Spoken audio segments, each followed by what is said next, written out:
जय हिंद दोस्तों। कैसे हैं आप लोग। तो आज हम बात करने वाले हैं इंस्पेक्टर ऋषि के एपिसोड 6 to 10 के बारे में। दोस्तों इसके पहले के 5 एपिसोड्स हमने ऑलरेडी एक्सप्लेन कर दिया है, तो अगर आपने वो वीडियो नहीं देखी है तो आप उसे पहले जाके देख लीजिए। लिंक आपको डिस्क्रिप्शन और पिंड कॉमेंट में मिल जाएगा। एपिसोड 6 की स्टार्टिंग में हमें दिखाया जाता है कि विजय ऋषि से मिलने के लिए उसके बार में आ जाती है, जहाँ पे उससे कहती है कि वो उसके साथ ब्रेकअप ना करे, लेकिन ऋषि उससे कहता है कि वो घर जाए क्योंकि वो अभी अंडर कवर है। तभी वहाँ पे कुछ लोग आते हैं जिसे ऋषि पकड़ने वाला था, लेकिन वो बंदे उसे पहचान लेते हैं और वहाँ पे फायरिंग शुरू हो जाती है।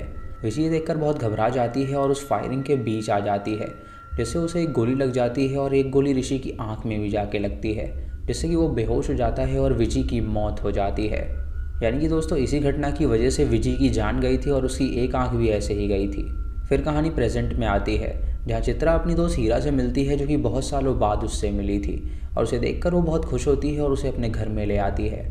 वो उसके साथ बहुत ही खुशी खुशी रहने लगती है, लेकिन वो उसे अपना दिल का इजहार नहीं कर पाती। लेकिन एक रात को हीरा उसे साड़ी पहनाती है और वो दोनों काफ़ी नज़दीक आते हैं, तो विजय उसे किस कर देती है। हीरा ये देखकर हैरान हो जाती है और उससे पूछती है कि आखिर उसने ये क्या करा। चित्रा उससे कहती है कि उसे पता था कि वो उसे पसंद नहीं करती है, इसीलिए वो रोने लगती है और वो अपने आप को कोसने लगती है। इधर ऋषि और अयनार जब बाहर होते हैं तो उन्हें सत्या का कॉल आता है, जो कि उन्हें बताता है कि उनके 2 गार्ड्स कैथी और नलिनी गायब हो गए हैं। ये सुन के ऋषि और वो वहाँ पर आते हैं और वो सभी मिल के जंगल में उन्हें ढूंढने लगते हैं। तभी उन्हें नलिनी मिल जाती है, जो कि बेहोश हो गई थी, और नलिनी के पास कैथी का फ़ोन पड़ा होता है। और जब ऋषि उस फ़ोन को उठाता है तो उसके अंदर वीडियो रिकॉर्डिंग थी। उस वीडियो रिकॉर्डिंग में वो देख पाता है कि वो दोनों वहाँ पे मस्ती कर रही थी, लेकिन तभी अचानक उन्हें जंगल से कुछ आवाज़ आई और वनराची को वो देख पाई, जिसकी वजह से नलिनी बेहोश हो गई और कैथी को वो उठा कर ले गई। जब ऋषि आगे जाता है तो उसे कैथी नज़र आती है, जिसके आसपास उन कीड़ों ने जाले लगा दिए थे। ये देखकर वो कैथी को उठाता है तो कैथी को होश आता है और कैथी बहुत ही ज़्यादा डरी हुई थी। वो कैथी को घर ले आता है और उससे पूछता है कि वहाँ पे क्या हुआ था।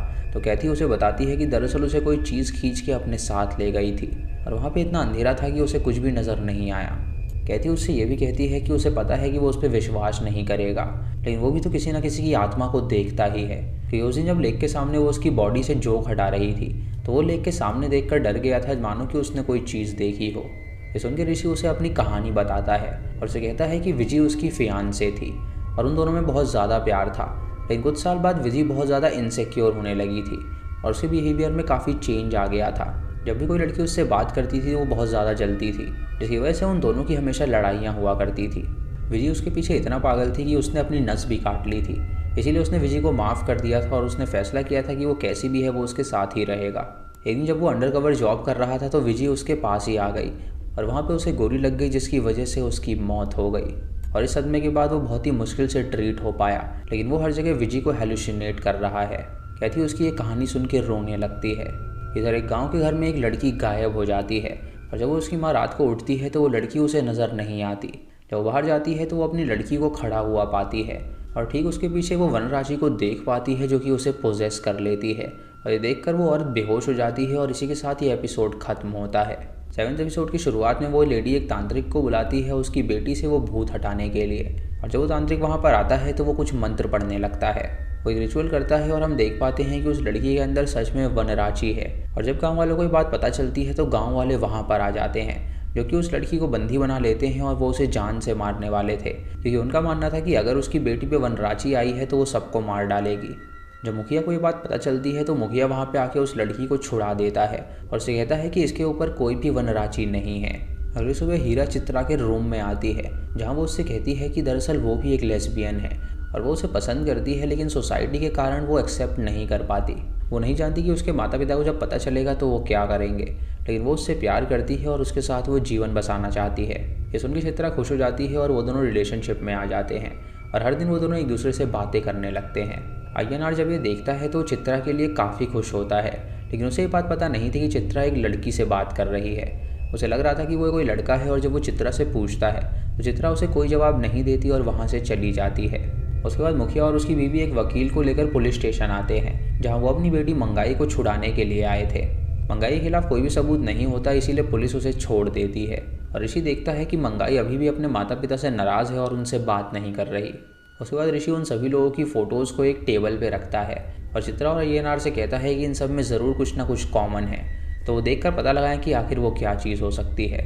इधर एक बंदा ट्रक ड्राइवर की बीवी के पास आता है उससे कुछ पेपर्स मांगने के लिए, लेकिन उसकी बीवी उससे कहती है कि उसके पास कोई भी पेपर्स नहीं है। तभी वो अचानक बाजार जाती है और अय्यनार ये देखकर उसका पीछा करने लगता है और बाजार में वो सुरुली नाम के एक बंदे से मिलती है जो कि उसके पति की तरह ही एक ट्रक ड्राइवर था। वो उससे कुछ बातें करती है और अय्यनार ये देखकर हैरान हो जाता है। उसके बाद सुरुली ट्रक लेकर एक सुनसान जगह पर जाता है जहाँ जंगल के बीचों बीच वो एक बक्सा निकालता है और अपने ट्रक में लाद के उसे ले जाने लगता है। अय्यनार ये खबर फॉरेस्ट ऑफिसर को दे देता है और सत्या वहाँ पे अपनी टीम के साथ पहुँचता है और उसके ट्रक को चेक करता है और उस ट्रक के अंदर उसे पोचिंग के सामान मिलते हैं जो कि उन्होंने एनिमल को मार कर चुराए थे। ये देखकर सत्या हैरान हो जाता है और वो इरफान से कहता है कि ये करोड़ों का माल है तो उन्हें इसे डिस्पोज करना होगा, लेकिन इरफान उससे कहता है कि इस माल को छुपाने वो उसके साथ चलेगा। उसके बाद सत्या और इरफान उस माल को दूर जंगल में ले जाके कहीं पे छुपा देते हैं। रात को ऋषि और अय्यनार सुरुली से मिलने के लिए आते हैं। या वो उससे पूछते हैं कि आखिर उसके दोस्त ऋषि की मौत कैसे हुई थी। वो उन्हें बताता है कि दरअसल वो पोचर्स के लिए काम करता था, लेकिन एक दिन उसे एहसास हुआ कि ये काम बहुत ही गलत है, इसीलिए वो इस काम को छोड़ना चाहता था, लेकिन पोचर्स ऐसा बिल्कुल भी नहीं चाहते थे और उन लोगों ने धमकी दी थी कि वो उसके बीवी और बच्चे को जान से मार डालेंगे। लेकिन एक दिन अचानक उसका एक्सीडेंट हो गया और सबका कहना है कि वनराची ने उसे मारा था। रात को इरफान की वाइफ उसे खाना देकर काम पे भेजती है और रास्ते में इरफान पे अटैक हो जाता है और कोई उसे किडनैप कर लेता है। इरफान सत्या को वॉकी टॉकी के थ्रू बताने की कोशिश करता है कि वो कहाँ पर है और सत्या अपनी टीम के साथ जब वहाँ पे पहुँचता है तो उसे उसकी स्कूटी मिलती है। उसके बाद उसे जंगल से कुछ आवाज़ आती है और जब वो वहाँ पे देखने के लिए जाता है तो उसे इरफान नज़र आता है जिसकी सांसें नहीं चल रही थी, तो वो उसे CPR देने लगता है। लेकिन तभी अचानक इरफान उठ जाता है और उन दोनों पे कोई अटैक कर देता है और उन्हें अपने साथ ले जाता है और इसी के साथ ये एपिसोड भी ख़त्म हो जाता है।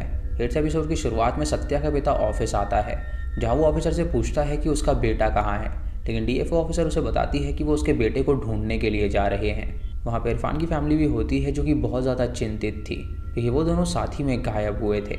ऋषि अंदाज़ा लगाता है कि शायद वो पोचर्स ने ही उन्हें किडनैप किया होगा क्योंकि उनका जो माल है उन दोनों ने कहीं फेंक दिया था। इधर सत्या और इरफान की जब आंखें खुलती हैं तो वो अपने आप को किडनैपर्स के पास पाते हैं और वो किडनैपर्स कोई और नहीं बल्कि वो पोचर्स ही थे। तभी उनका लीडर शेखर उसके पास आता है और उससे पूछता है कि उसका माल कहाँ पर है। तो वो उससे कहता है कि उसने कई सारे मासूम जानवरों को मारा है, इसीलिए वो नहीं बताएगा कि आखिर उसका माल उसने कहाँ पे रखा है। ये सुन के वो उन दोनों को बुरी तरह पीटता है। इधर ऋषि फिर से सुरुली के पास जाता है और उससे पूछताछ करता है ताकि वो कोई लीड दे सके कि आखिर ये पोचिंग का काम वो लोग करते कहाँ पर हैं। सुरुली उन्हें सारी बात बता देता है और वो उनसे कहता है कि वो राज नाम के बंदे को ढूंढे जो कि उनका ठिकाना जानता है। उसके बाद वो मार्केट में जाते हैं और राज को ढूंढने लगते हैं। तभी अय्यनार चित्रा के हाथों पे देखता है कट लगा हुआ और वो उससे पूछता है कि आखिर वो ये सब क्या करती रहती है। चित्रा उससे कहती है कि वो उसे कुछ भी नहीं बता सकती। तभी उन्हें राज दिख जाता है, लेकिन राज वहाँ से भाग निकलता है, लेकिन वो लोग किसी तरह उसे पकड़ लेते हैं और उससे उनके अड्डे के बारे में पूछते हैं जहाँ वो उन्हें बता देता है कि आखिर वो लोग उन्हें कहाँ मिलेंगे। इधर सत्या दरवाजे के रास्ते देखता है कि सेल्वा एक कब को मार रहा है और वो उससे कहता है कि वो मासूम बच्चा है तो वो उसे ना मारे, लेकिन वो उसके सामने उसका गला काट देता है जिससे सत्या को बहुत ही गुस्सा आता है। उसके बाद वो सत्या को बुरी तरह पीटता है और सत्या की जब आँख खुलती है तो वो अपने सामने नीला को देखता है और उसे देखकर वो मुस्कुराता है और उससे कहता है कि वो उसे ढूंढते हुए कहीं भी आ जाती है। ऋषि अपनी टीम के साथ उस जगह पे पहुंचता है जहाँ पे चौकीदार से गेट खोलने के लिए कहता है, लेकिन वो उससे कहता है कि इस पुराने बंगले में कोई भी नहीं रहता तो वो लोग यहाँ से चले जाएं। तभी वो उस चिड़िया नीला को देखता है जिससे वो समझ जाता है कि ज़रूर सत्या यहीं पे मौजूद है। वो तुरंत वहाँ पे जाते हैं और वो गुंडे फायरिंग शुरू कर देते हैं, लेकिन वो किसी तरह उन सबको मार गिराते हैं और वो शेखर वहाँ से भाग निकलता है। जब सत्या को बाहर निकालते हैं तो सत्या देखता है कि उन्होंने इरफान को मार डाला है, जिससे कि वो बहुत ज़्यादा रोता है और उसे वहाँ से ले जाया जाता है। जब इरफान की बीवी और बेटे को ये बात पता चलती है तो वो भी रोने लगते हैं और वहाँ पे यमुना भी आ जाती है जो कि अपने पति को सही सलामत देखकर उसको गले लगा लेती है। उसके बाद इरफान का जनाजा निकाला जाता है और सत्या इरफान के साथ बिताए हुए पलों को याद करके बहुत ज़्यादा रोता है। यमुना भी अय्यनार का बहुत ज़्यादा ख्याल रखती है और वो डिसाइड करती है कि अब वो दोनों एक साथ रहेंगे। चित्रा हीरा से कई दिनों से बात करना चाहती थी, लेकिन हीरा उसके कोई भी कॉल का जवाब नहीं दे रही थी, इसीलिए वो उसके घर पहुंच जाती है जहाँ पे वो उसे ब्राइड के ड्रेस में देखती है और समझ जाती है कि उसकी शादी हो रही है। चित्रा उससे कहती है कि अगर यही करना था तो उसे पहले बता देना चाहिए था। तो वो उससे कहती है कि जब उसके माता पिता को पता चला कि वो लेस्बियन है तो उसके माता पिता ने उसके एक्स बॉयफ्रेंड से उसकी शादी तय करवा दी ताकि समाज में उनकी बदनामी ना हो। वो अगर उसके साथ रहेगी तो लोग उसे ताने मारेंगे और वो ज़िंदा नहीं रह पाएगी, इसीलिए भलाई इसी में है कि वो उस लड़की से शादी कर ले। ये सुन के चित्रा बहुत ज़्यादा रोती है और वहाँ से चली जाती है। इधर ऋषि कैथी को जब साड़ी में देखता है तो उसे बहुत ज़्यादा अच्छा लगता है और कैथी उससे कहती है कि क्यों ना वो उसके साथ चर्च चले। जब वो उसके साथ चर्च जाता है तो उसे प्रे करता हुआ देखता ही रहता है और कैथी उससे पूछती है कि क्या उसे अब विजी नज़र आती है, तो वो उससे कहता है कि उसे विजी नज़र नहीं आती। उसके बाद ऋषि उस फोटोग्राफर की फ़ोटोज़ देखने लगता है जहाँ उसे कुछ बकरों की फ़ोटोज़ भी मिलती है, जिससे वो समझ जाता है कि उसने गाँव वालों से ही ये बकरे खरीदे थे। उस बकरे वाले के पास जाता है और उससे उस फोटोग्राफर के बारे में पूछता है, तो वो उसे बताता है कि वो फोटोग्राफर बहुत निर्दयी था जो कि इन बकरों को खरीदता था और उनको इंजेक्शन दे देता था जिससे कि उनकी मूवमेंट स्लो हो जाती थी ताकि वो उनकी फ़ोटोज़ खींच सके, और ऐसे में कई सारे बकरे मारे भी जाते थे। ऋषि सुन के हैरान हो जाता है और गेस्ट हाउस चला जाता है। रात को जब वो सो रहा होता है तो अचानक उसे अपनी खिड़की पे कई सारे कीड़े नज़र आते हैं और वो तुरंत बाहर आकर उन कीड़ों पे पेस्टिसाइड मारता है जिससे वो भाग जाते हैं। तभी वो दूर खड़ी एक परछाई को देखता है जिससे वो समझ पाता है कि वो वनराची है, और इसी के साथ ही एपिसोड भी खत्म हो जाता है। आइंदे एपिसोड की शुरुआत में हम देखते हैं कि ऋषि वनराची का पीछा करने लगता है और वनराची उसे हॉन्ट करती है, लेकिन वो ज़रा भी नहीं डर रहा था। उसके बाद वनराची उसे एक पेड़ के पास लेकर आती है जहाँ पे जब वो फ्लावर को स्मेल करता है तो उसकी बॉडी पैरालाइज हो जाती है और पेड़ के अंदर से वो वनराची को निकलता हुआ देख पाता है जो कि उसके ठीक सामने आ जाती है और ज़ोर से चिल्लाती है। और अगले ही क्षण जब उसकी आंखें खुलती हैं तो वो अपने आप को गेस्ट हाउस के बागीचे में पाता है। इधर अय्यनार अपनी बीवी को एक फ्लैट में लेकर जाता है जहाँ वो उससे कहता है कि वो इस फ्लैट को खरीदने वाला है ताकि वो दोनों एक नई ज़िंदगी स्टार्ट कर सकें। ये सुन के उसकी वाइफ यमुना बहुत ज़्यादा खुश हो जाती है। उसके बाद अय्यनार ड्यूटी पे जाता है जहाँ पे वो चित्रा से मिलता है और चित्रा उससे कहती है कि उस कॉन्ट्रैक्टर के सारे काले चिट्टे उन्हें पता चल गए हैं, लेकिन उसकी जो सेक्रेटरी है वो कुछ भी बताने को राज़ी नहीं है, इसीलिए वो उसके पास जा रही है अपने तरीके से उसका मुंह खुलवाने के लिए।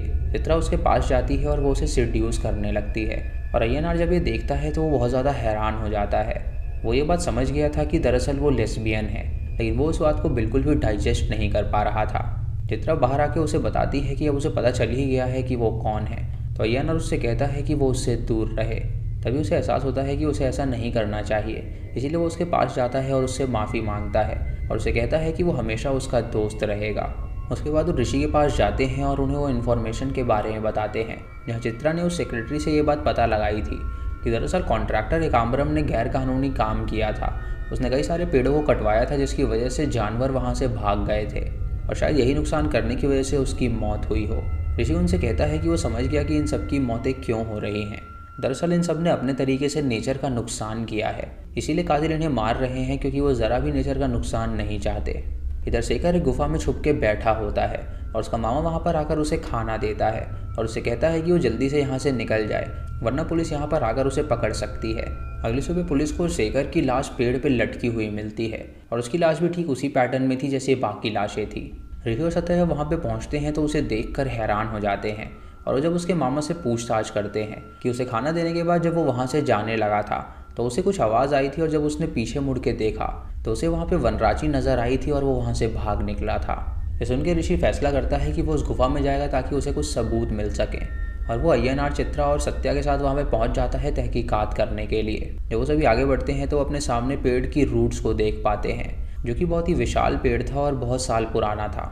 उसके बाद वो देखते हैं कि वो गुफा 2 दिशा में बटी हुई है, तो वो फैसला करते हैं कि वो स्प्लिट होकर अलग अलग दिशाओं में जाएंगे। सत्या और अय्यनार एक तरफ जाते हैं जहाँ पे उन्हें वो कीड़े नज़र आते हैं जो कि उस पेड़ के अंदर ही रहा करते थे, यानी कि यहीं से वो कीड़े आते हैं जो कि उन इंसान के ऊपर वेब बनाते हैं। चित्रा बहुत ही डर रही होती है इसीलिए वो पीछे ही छूट जाती है और ऋषि जब आगे जाता है तो वहाँ पे बने हुए चित्रों को देख पाता है जिनकी वो फोटोज़ ले लेता है और तभी अचानक उसे चित्रा की चिल्लाने की आवाज़ आती है। चित्रा अपने सामने उधर गांव वालों की आत्मा को देख पाती है जिसे देखकर वो बहुत डर जाती है और ऋषि वहाँ पर आकर उसे संभालता है, लेकिन तभी वो उसे धक्का दे देती है और ऋषि एक गड्ढे में जा गिरता है जहाँ पे वो देखता है कि वहाँ पे कई सारे कंकाल पड़े हुए हैं जो यूनी लोगों के कंकाल थे जिन्हें सीज़न के स्टार्टिंग में दिखाया गया था। उसके बाद वो सभी पुराने ऑफिसर के पास जाते हैं उससे पूछताछ करने के लिए, जहाँ वो ऑफिसर उन्हें बताता है कि 20 साल पहले सरकार ने वहाँ पे डेवलपमेंट करने की कोशिश करी थी, लेकिन उनमें से एक ट्राइब थी जो कि ये करने के लिए राज़ी नहीं थी, इसीलिए उन लोगों ने प्रोटेस्ट किया था लेकिन कोई भी उनकी बात नहीं सुन रहा था। कानगर ट्राइब बिल्कुल भी नहीं चाहती थी कि वो उनके जंगलों को नष्ट करें, लेकिन सरकार बिल्कुल भी पीछे नहीं हट रही थी, इसीलिए उन लोगों ने डिसाइड किया कि वो अपने आप की बलि चढ़ाएंगे ताकि वनराची वहाँ पर आ सके और उन सबको मार सके। उन सब ने मिलकर अपने आप को आग में झोंक दिया और तब से ही वो गुफा बंद कर दी गई थी। उसके बाद ऋषि मुखिया के पास जाता है पूछताछ करने के लिए, तो उस वक्त कानागा ट्राइब का वो बहुत सपोर्ट कर रहे थे। मुखिया बताते हैं कि कानागार बहुत ही अच्छे लोग थे और जब भी किसी को मदद की ज़रूरत पड़ती थी तो वो लोग मदद के लिए हमेशा तत्पर रहते थे। इसीलिए उस वक्त वो उनका साथ दे रहा था, लेकिन उन लोगों ने अपनी जान ले ली। जब वो सभी अपने ऑफिस पहुंचते हैं तो चित्रा अब भी शॉक में थी। ऋषि उससे कहता है कि उसे लगता है कि शायद वो हेलुसिनेट कर रही होगी, लेकिन वो उससे कहती है कि उसने गांव वालों को कभी देखा ही नहीं, तो आखिर उनकी आत्माएं उसे कैसे नज़र आ सकती हैं। इस बात का एक्सप्लेनेशन किसी के पास नहीं होता है। उसके बाद ऋषि ऑर्फनेज में जाता है जहाँ पे कैथी का बर्थडे बनाया जा रहा था और वो कैथी से कहता है कि वो उसके लिए गिफ्ट लेकर नहीं आया। कैथी उससे कहती है कि वो इसी ऑर्फनेज में पली बड़ी है और ऋषि वहाँ पर उसकी पुरानी फ़ोटोज़ भी देखता है। वो उससे कहती है कि इस ऑर्फनेज को जिसने स्टार्ट किया था वो मदर अभी बीमार है, वरना वो उसे उससे ज़रूर मिलवाती। जब वो दोनों शाम को घर आते हैं तो कैथी उससे अपने दिल का इजहार करती है और ऋषि उससे कहता है कि वो भी उससे प्यार करने लगा है। उसके बाद वो दोनों किस करते हैं और तभी अचानक वहाँ पे लाइट जलने बुझने लगती है। ऋषि को अंदर से कुछ आवाज़ आती है और जब वो अंदर जाता है तो उसे एडिंग में डीएफओ की लाश मिलती है और इसी के साथ ही एपिसोड यहीं पे ख़त्म हो जाता है। 10th एपिसोड की शुरुआत में उसकी लाश को वहाँ से बाहर निकाला जाता है और सत्या डीएफओ की लाश को देखकर हैरान हो जाता है। इधर ऋषि को वो एक्सपर्ट कॉल करता है और बताता है कि उसने इन कीड़ों के बारे में पढ़ा है और उसे पता चलता है कि ये किसी स्पेशल पेड़ की बार्क पे चिपकते हैं और जब उस बार्क का केमिकल इन पे मारा जाता है तो वो बहुत ही तेज़ रफ्तार से वेब्स बनाते हैं। ये सुन के ऋषि उससे पूछता है कि यानी कि जो कातिल हैं वो ज़रूर उस स्प्रे का इस्तेमाल करते होंगे ताकि बहुत जल्दी उन पे वेब बनाया जा सके। तो एक्सपर्ट उससे कहता है कि वो बिल्कुल सही समझा। उसके बाद ऋषि अकेले ही उस गुफा के अंदर जाता है जहाँ पे वो छानबीन करता है और तभी उसे एक सुरंग मिलती है, जिससे दूसरी तरफ जब वो जाता है तो वहाँ पे बहुत ज़्यादा अंधेरा होता है। जब वहाँ पे थोड़ी सी रोशनी करता है तो वो देख पाता है कि वो पेड़ के रूट्स के पास है और तभी अचानक उसे माइग्रेन होने लगता है और उसे वीजी नज़र आती है। लेकिन इस बार वो वीजी से नहीं डरता और उसे कहता है कि वो उसे बहुत ज़्यादा मिस करता है, लेकिन अब वो चाहता है कि वो मुक्ति पाले और उसकी लाइफ से चली जाए। तभी अचानक वो देखता है कि विजी की आत्मा वहाँ से गायब हो गई है, यानी कि उसने अपने डर को कॉन्कर कर लिया था। तभी उसे ऊपर से एक रोशनी नज़र आती है तो वो उस रोशनी को फॉलो करते हुए ऊपर चढ़ता है और जब वो बाहर निकलता है तो वो देखता है कि वो पेड़ का रास्ता था, यानी कि वही वो जगह है जहाँ पे वनराची उसे लेकर आई थी। उसके बाद वो गेस्ट हाउस जाता है जहाँ पे वो अपनी टीम को बुलाता है और उसने अय्यनार की बीवी यमुना को भी वहाँ पे बुलाया था। वो यमुना को उन दीवार पे बनी फ़ोटोज़ को दिखाता है तो वो उसे बताती है कि कानागार ट्राइब की केव ड्राइंग्स हैं। वो उसे पूछता है कि आखिर ये ड्राइंग्स क्या कहती हैं, तो वो उसे बताती है कि दरअसल कानागार वनराची की पूजा किया करते थे और वो हर एक औषधि की कला में माहिर थे, जो कि किसी भी चीज़ को हील करने की ताकत रखते थे। उन्हें पता था कि कौन सी चीज़ किससे मिलाई जाए जिससे कि हीलिंग हो सकती है। ऋषि उससे पूछता है कि इन चीज़ों से पॉइजन भी बनाया जा सकता है या नहीं, तो वो उसे बताती है कि उन्हें सब चीज़ पता है। ये सुनकर ऋषि उनसे कहता है कि वो समझ गया है कि ये कत्ल कौन कर रहा है। कुछ कानागा ट्राइब के लोग अब भी ज़िंदा हैं जो ये मर्डर कर रहे हैं। वो सब ऋषि से कहते हैं कि वो तो पहले ही मर चुके हैं तो वो ज़िंदा कैसे हो सकते हैं। तो वो उससे कहता है कि जहाँ पे उन लोगों ने आत्महत्या करी थी वहाँ से एक सुरंग होकर जाती है जो कि ट्री के बाग से निकलती है, यानी कि ज़रूर कुछ लोग वहाँ से बाहर निकल गए होंगे और वो अभी ज़िंदा हैं जो कि प्लानिंग प्लॉटिंग करके मर्डर्स कर रहे हैं। फिर हमें उस जंगल में एक माइनिंग कंपनी दिखाई जाती है जहाँ पे माइनिंग का काम चल रहा था और उससे भी जंगल को नुकसान था। तभी चौकीदार पेड़ पे वनराची को देखता है जिसे देखकर वो बहुत ज़्यादा डर जाता है और वनराची अंदर आके सबको डराने लगती है।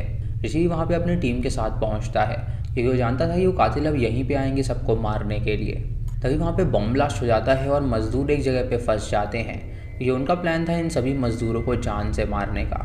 तभी ऋषि अपने सामने वनराची के कॉस्ट्यूम में एक औरत को देखता है और वो उससे कहता है कि वो उसे शूट कर देगा, लेकिन तभी अचानक मास्क पहनी एक लड़की उसके मुंह पे स्प्रे कर देती है जो कि एक पॉइजनस स्प्रे था जिससे उसकी पूरी बॉडी पैरालाइज हो जाती है।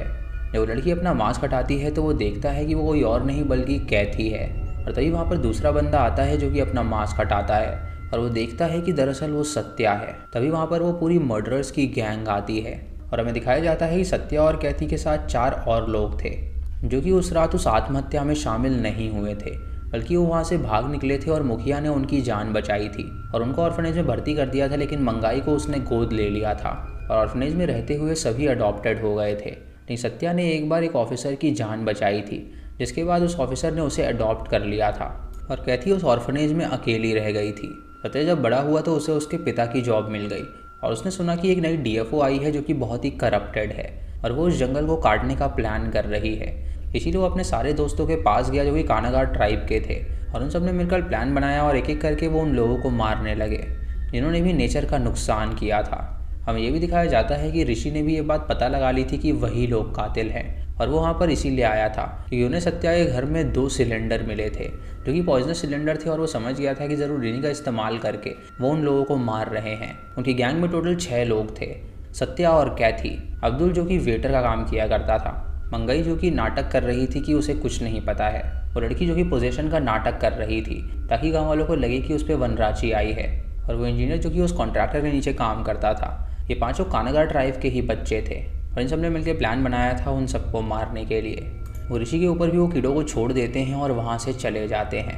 लेकिन तभी हमें दिखाया जाता है कि दरअसल जब वो मंगाई के घर में थे तो वहाँ पे उन्हें एंटीडोट भी मिल गया था और यमुना ने उनसे कहा था कि वो उस एंटीडोट को अपने दांत के बीच दबा के रखें ताकि वक्त आने पर जब उसे चबाएंगे तो वो पॉइजन का असर बिल्कुल ही कम हो जाएगा। ऋषि यही करता है और अपने आप को छुड़ा लेता है और उसके बाद वो सत्या और उसकी टीम से लड़ने लगता है और वो सब भी आपस में भिड़ जाते हैं। उसकी टीम के 2 मेंबर्स मारे जाते हैं और सत्या भी मारा जाता है। तभी वहाँ पे पुलिस आ जाती है जो कि कैथी और उसकी गैंग को गिरफ्तार कर लेती है। वो सारे मजदूर जो कि फंसे हुए होते हैं उन सबको रेस्क्यू किया जाता है और ऋषि कैथी की तरफ देख रहा होता है और कैथी भी उसे देख रही थी। ऋषि अपनी टीम से कहता है कि उन लोगों ने ये काम बहुत ही गलत किया, उन मजदूरों की कोई गलती नहीं थी, उन्हें बस जो काम दिया जा रहा है वो काम कर रहे हैं, लेकिन उनका इंसाफ पाने का तरीका बहुत ज़्यादा गलत था। चित्रा उससे कहती है कि वो जो ड्राइवर था उसकी मौत तो सत्या के आने से 1 साल पहले हुई थी, तो ऐसा हो सकता है कि शायद उसे सच में वनराची ने मारा हो। कि सत्या को ये जवाब बाद में मिली थी और वो उससे पहले मरा था। ये सुन के ऋषि उसकी बात का कोई भी जवाब नहीं देता और तभी वो आसमान की तरफ देखकर कुछ सोचने लगता है और हमें फ्लैशबैक में दिखाया जाता है कि जब ऋषि को वनराची वहाँ पर लेकर गई थी तो वो ट्री के बार्क से निकली थी और उसने सच में वनराची को ही देखा था जो कि उसे देखकर चिल्लाई भी थी और वो पूरी क्रीचर थी। यानी कि ऋषि को पता था कि वनराची भी वहाँ पर मौजूद है और उसी की मदद करने के लिए ये लोग यहाँ पे मर्डर्स कर रहे थे। वो ये बात किसी को नहीं बताता और वहाँ से चला जाता है और एंड में हमें वो गुफा दिखाई जाती है जिसकी दीवारों पर सच की वनराची चल रही थी और इसी के साथ ही आखिरी एपिसोड भी खत्म हो जाता है। तो दोस्तों ये थी इंस्पेक्टर ऋषि की कहानी, यानी कि वहाँ पे सच में एक वनराची थी और वो सभी उसकी मदद कर रहे थे ताकि वो अपने जंगल को सर्वनाश होने से बचा सके। तो दोस्तों ये थी इस सीरीज़ की कहानी। आपको ये सीरीज़ कैसी लगी आप हमें कमेंट सेक्शन में ज़रूर बताइएगा। ये सीरीज़ Amazon प्राइम पे अवेलेबल है जहाँ पे आप इसे देख सकते हैं और मेरा यकीन मानिए ये सीरीज़ बहुत ही ज़्यादा ग्रिपिंग है और इसमें जो हॉरर का तड़का दिया गया है वो काबिल तारीफ़ है। अगर आप चैनल पे नए हैं तो इसे सब्सक्राइब करें और बेल आइकॉन दबाएं नोटिफिकेशंस के लिए। और दोस्तों वीडियो को लाइक और शेयर करना बिल्कुल मत भूलिएगा। तो मैं मिलता हूँ आपको अगली वीडियो में, तब तक के लिए जय हिंद।